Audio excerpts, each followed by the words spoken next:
Hi. Hi. Hi, everybody. Here's Sammy Sosa way back. Here's a big swung on a long drive.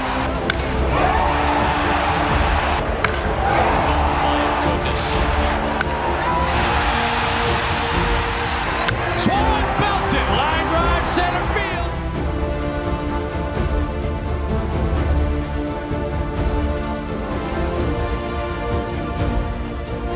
He was born in the humblest corner of the Caribbean, not in a hospital bed, but in a world of heat, dust, and struggle. The sugarcane town of Consuelo, Dominican Republic, gave little to its children, except the drive to survive. And for Sammy Sosa, survival meant hustle. As a boy, he shined shoes on the street and sold oranges by the roadside. His baseball glove was sometimes a milk carton. His bat was a stick. The game wasn't a dream, it was a lifeline, a way to escape. At just 7 years old, life threw its first cruel pitch, the death of his father. From that moment on, young Sammy carried more than just a bat. He carried responsibility. He became a protector, a provider, and a fighter before ever becoming a man. And in a place where opportunity rarely visited, Sammy found something sacred in the rhythm of a swing. When a Texas Rangers scout spotted him at 16, he saw potential, raw, unpolished, but electric. Sosa signed a deal for $3,500, a fortune to his family. He didn't speak English, he didn't own much, but he arrived in the United States with fire in his eyes and a heart full of purpose. He made his MLB debut with the Rangers in 1989, skinny, wild, reckless at the plate.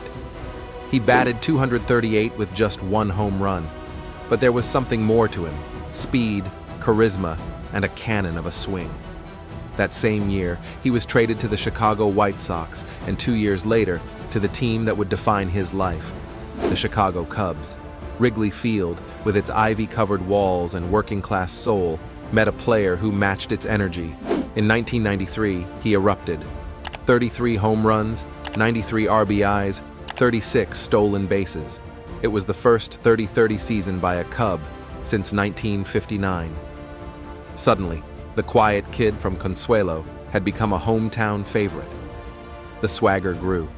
He'd race out to right field like a bull charging the arena. After each home run, he pointed to the sky, a ritual of remembrance for his father. Chicago embraced him like family, but Sammy wasn't content with stardom. He wanted immortality. By the mid-90s, Major League Baseball was searching for a new identity. The 1994 strike had soured fans, tarnished trust, and left ballparks half full. The game needed something, or someone, to believe in again. In 1998, the unlikeliest of seasons unfolded. The stage was set for Mark McGwire, the muscle-bound slugger from St. Louis, to break Roger Maris's long-standing single-season home run record of 61. Ken Griffey Jr. was supposed to be in the race too, but few, if any, thought Sammy Sosa had a chance. He entered June with 13 home runs. Then he caught fire. That month, Sosa launched 20 home runs, the most ever in a single calendar month. He went from afterthought to national sensation. It was a Hollywood script unfolding in real time. The Dominican underdog chasing down baseball royalty. America tuned in every night. The chase wasn't just about numbers. It was about redemption. It was about magic. Cubs games became pilgrimages. Flashbulbs popped with every pitch. Through it all, Sosa smiled. He played with joy, with gratitude. He kissed 2 fingers and raised them high to the heavens. Every blast felt like destiny. On September 13th, 1998, in front of a roaring Wrigley Field crowd, Sammy Sosa joined history. He crushed his 61st and 62nd home runs against the Milwaukee Brewers. He wasn't just tied with Roger Maris, he had passed him. Bill Murray stood in the stands, eyes wide, heart pounding. Fans screamed, cried, hugged strangers. In the Dominican Republic, fireworks lit the sky. Sosa had done it, and he wasn't done. He finished that season with 66 home runs, 158 RBIs, a .308 average, and won the National League MVP. But those numbers, as staggering as they were, don't tell the full story. Sammy Sosa brought baseball back to life. He reminded the world what the game could feel like. He didn't just swing for the fences, he swung for memories. He became a global icon, a walking, talking embodiment of the American dream. He appeared on every talk show, met U.S. presidents, and delivered truckloads of aid to Caribbean countries devastated by Hurricane George. He stood with one flag draped over his shoulders and another stitched to his chest. He was Dominican, he was American, he was baseball. And then, he kept hitting. In 1999, 63 home runs. In 2000, 50 home runs. In 2001, 64 home runs. No one in baseball history had ever hit 60-plus home runs in 3 separate seasons. No one matched his consistency. Between 1998 and 2001, he tallied 243 home runs. Wrigley Field became his cathedral. Right field was hallowed ground. But greatness, when it burns too hot, begins to consume. On June 3, 2003, Sammy Sosa shattered more than just a bat. When the broken pieces spilled onto the field, so did suspicion. Inside the barrel, cork, illegal, disgraceful. Sosa claimed it was a batting practice bat, a mix-up. But the damage was done. He was suspended for 8 games. For the first time, fans didn't cheer, they questioned. Then came 2005, the congressional hearings on steroids. A lineup of baseball greats, now tainted by rumors, stood under the glare of the nation. Sosa, once eloquent, now relied on a translator. His responses were vague, guarded. The man who once wore his heart on his sleeve suddenly seemed distant, even evasive. He never failed a drug test. He never admitted wrongdoing. But the whispers grew louder.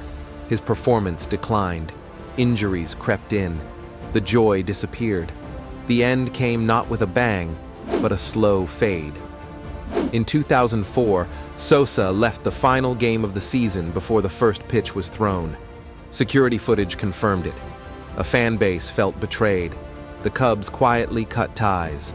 After a year out of the league, he returned in 2007 to the Texas Rangers, full circle. On June 20th, fittingly against the Cubs, he hit his 600th home run, just the 5th player ever to do so. But by then, baseball had changed. The moment, once unimaginable, passed with a shrug, and so did Sammy. He retired quietly. No farewell tour, no statue, no standing ovation, just silence. In the years that followed, fans barely recognized him. His skin tone had lightened. His interviews became sparse. He insisted he was happy. He wore wide-brimmed hats and pastel suits. "I'm not a criminal," he told one reporter. "I never hurt anyone. I gave people joy." But his absence from Cubs history stings. No invitations to Wrigley, no Sosa Day, no retired number, no reconciliation, just a void. Yet his legacy endures. Because despite the scandals, despite the suspicion, Sammy Sosa did something few athletes have ever done. He brought hope. He inspired children from Santo Domingo to Southside Chicago. He turned bat speed into national healing. He turned a shattered past into a soaring legacy. Even now, long after the headlines faded, long after the cheers fell silent, he remains a giant.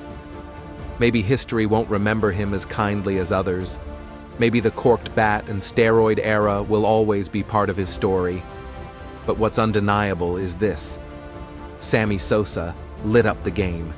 He brought joy when baseball needed it most. He chased records not for ego, but for legacy. And for one magical summer, he gave us all something to believe in. And somewhere, beneath the weight of that complicated legacy, there's still a boy from Consuelo. Still hustling, still smiling, still pointing to the sky. Sosa did it again! Swung on, there's a drive, deep toward left, and Sosa has another home run! Sammy Sosa, his 28th home run of the season. Mark who? Deep to left, if it's fair, it's gone! center field. 3-2 pitch. There she goes. Swung on, hit high, hit deep, hit far. Swung on, belted deep toward right. Burnett's on the run toward the corner. Looks up. Sammy Sosa 31 for the season now. Sosa sent the drive. Deep